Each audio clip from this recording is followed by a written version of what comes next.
వేప గింజలను దోరగా వేయించి దంచి పొడిగొట్టి ఆ చూర్ణం 1-2 చిటికెల మోతాదుగా 2 పూటల అన్నం తినేటప్పుడు మొదటి ముద్దలో కలుపుకొని తింటూ ఉంటే ఎంతో కాలం నుండి పీడిస్తున్న చెవుడు కూడా తగ్గిపోతుంది. అట్లా 40 రోజులు వాడాలి. ముదురు వేప చెక్క తెల్ల బెరడు మజ్జిగలో 3 రోజులు నానవేసి వడబోసి ఆ మజ్జిగను ఉదయం పరిగడుపున 2 ఔసులు ఉదయం సాయంత్రం 1 ఔసు మోతాదుగా తాగుతూ ఉంటే శరీరంపై వచ్చిన మేహ పొడలు మేహమచ్చలు హరించిపోతాయి.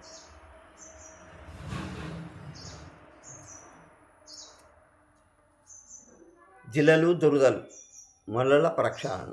వేపాకు గుప్పెడు ఓమ గుప్పెడు కలిపి 1 లీటర్ నీటిలో వేసి 1/2 లీటర్ మిగిలే వరకు మరిగించి వడపోసి ఆ కషాయాన్ని గోరువెచ్చగా అయిన తర్వాత దానితో ప్రక్షాళన చేసుకునేటంటే మొరల తగ్గిపోతుంది. శరీరమంతా దురదగా జిలగా ఉన్నవారు వేప చిగుళ్లను పసుపులో కలిపి కొంచెం నీటితో మెత్తగా నూరి ఆ పేస్ట్లా ఒంటికి పట్టించుకొని ఎండిన తర్వాత స్నానం చేస్తూ ఉంటే చర్మం పైన దురదలు, దద్దుర్లు, గజ్జి, తామర ఇవన్నీ సమసిపోతాయి.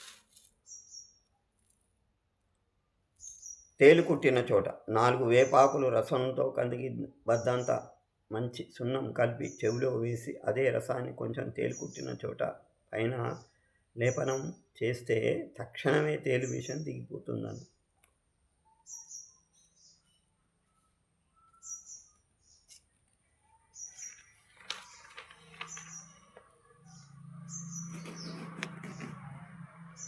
వేపాకు దంచి నీటిలో వేసి చిక్కటి కషాయం కాసి వడపోసి అది గోరువెచ్చగా ఉన్నప్పుడు 4 చుక్కలు చెవులో వేస్తూ ఉంటే చెవిపోటు తగ్గుతుంది.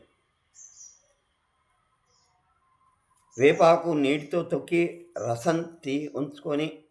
రసం తీసి కుడి కన్ను పోటుగా ఉంటే ఎడమ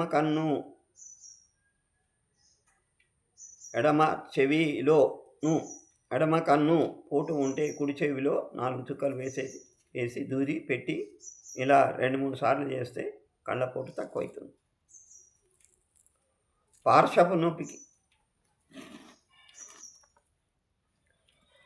వేపాకు చిగుర్లు 20 తీసుకొని వాటిని ఒక తడిగుడ్డలో చుట్టి కట్టి కుమ్ములో పెట్టి ఉడికించి ఆ చిగుళ్ళ రసం పిండి ఆ రసమంతా ఒక మోతాదుగా తాగాలి.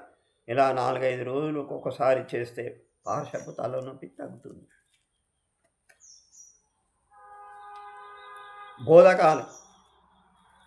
బోధకాలు ఉన్నవారు వేపాకు 240 గ్రాములు, వేప పూలు 240 గ్రాములు, వేప చెట్టు మాను బెరడు 240 గ్రాములు తీసుకొని అన్నీ కలిపి మెత్తగా దంచి ఒక కుండలో వేసి అందులో 8 లీటర్ల నీళ్లు పోసి పైన గుడ్డతో మూసివేసి కట్టివేయాలి.